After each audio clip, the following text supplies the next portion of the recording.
Канал Валерия Табакова представляет. Показания соседки опровергают обвинения против Зинченко.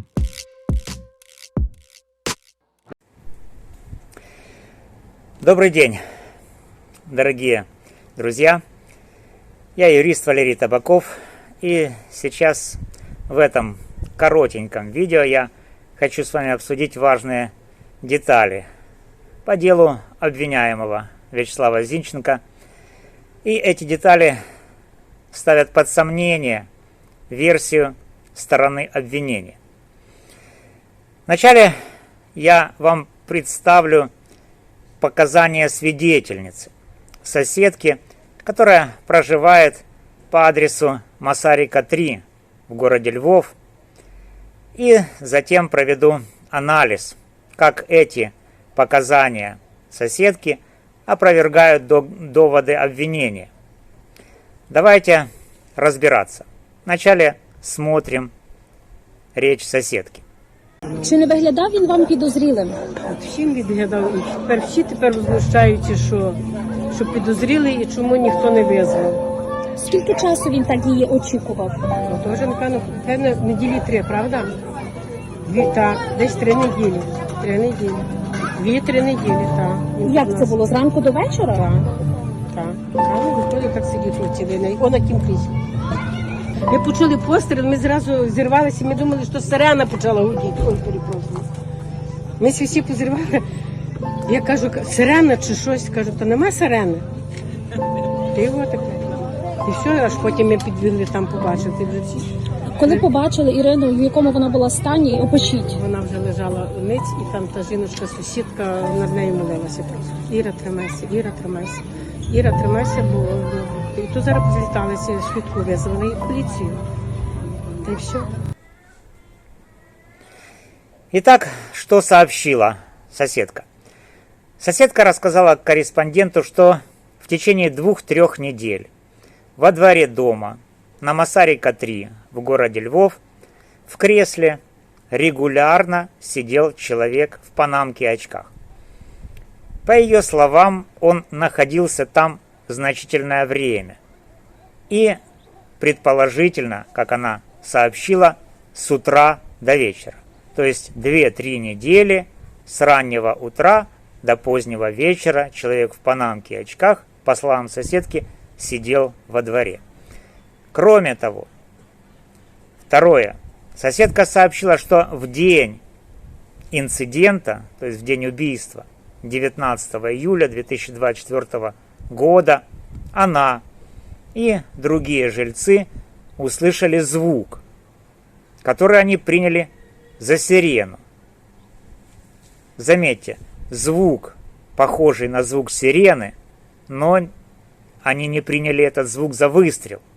И вот эти вот два момента: человек в панамке и очках, сидящий с утра до вечера 2-3 недели во дворе дома на Масарика 3, и звук, похожий на сирену, а не на выстрел, являются ключевыми в ее показаниях.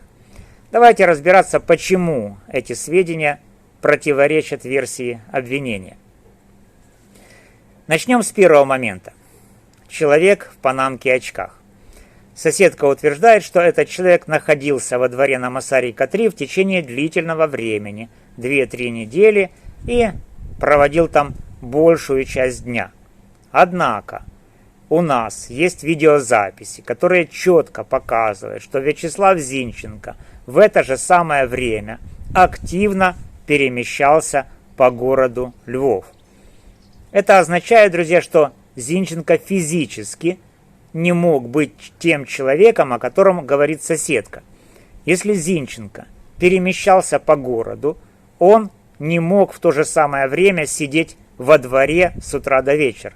Таким образом, показания свидетельницы указывают на другого человека, а не на Вячеслава Зинченко. Это создает серьезное несоответствие версии обвинения, поскольку они утверждают, что Зинченко якобы находился во дворе и причастен к событиям на Масарика 3. Видеозаписи, подтверждающие перемещение Зинченко, являются убедительным доказательством его алиби, и исключают его присутствие на Масарика-3 2-3 недели с утра до вечера в панамке и очках. Теперь перейдем ко второму моменту, к звуку, который соседка и другие жильцы приняли за сирену. Это крайне важная деталь, особенно учитывая то, что обвинение связывает Зинченко с инцидентом, включающим выстрел. Соседка ясно сказала, что услышанный звук напоминал сирену, а не выстрел. Сирена имеет продолжительный, модулированный звук, в то же время как выстрел резкий и краткий. Если свидетельница восприняла звук как сирену, это ставит под сомнение сам факт выстрела в указанный момент, то есть в 19:29 19 июля 2024 года на Масарика-3. Возможно, друзья, никакого выстрела не было, а звук был вызван другим источником, например, сигнализацией автомобиля или проезжающей машиной. Это опять же противоречит версии обвинения, поскольку они утверждают, что Зинченко произвел выстрел. Отсутствие четких свидетельств о выстреле, подкрепленное показаниями о звуке сирены, существенно ослабляет позицию обвинения. Итак, друзья, показания соседки создают серьезные проблемы для стороны обвинения. Во-первых, человек в панамке и очках, которого она видела во дворе, не мог быть Зинченко, так как его перемещения по городу подтверждены видеозаписями. Это указывает на ошибку в идентификации или на то, что во дворе находился другой человек, а не Зинченко. Во-вторых, звук, принятый за сирену, а не за выстрел, подрывает версию о том, что в указанное время и в указанном месте произошло преступление, связанное с применением огнестрельного оружия. Эти несоответствия, друзья, ставят под сомнение причастность Зинченко к преступлению. Я призываю следственные органы и суд тщательно проверить эти факты, установить личность человека, которого видела соседка, и выяснить источник звука, принятого за сирену. Я со своей стороны буду продолжать информировать вас, защищая интересы Зинченко и презумпцию невиновности, опираясь на доказательства. Уверен, что правда будет установлена.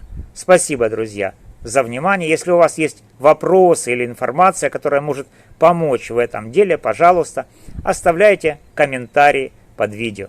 Подписывайтесь на канал, чтобы следить за обновлениями. Ставьте лайки, донатьте. С вами был юрист Валерий Табаков.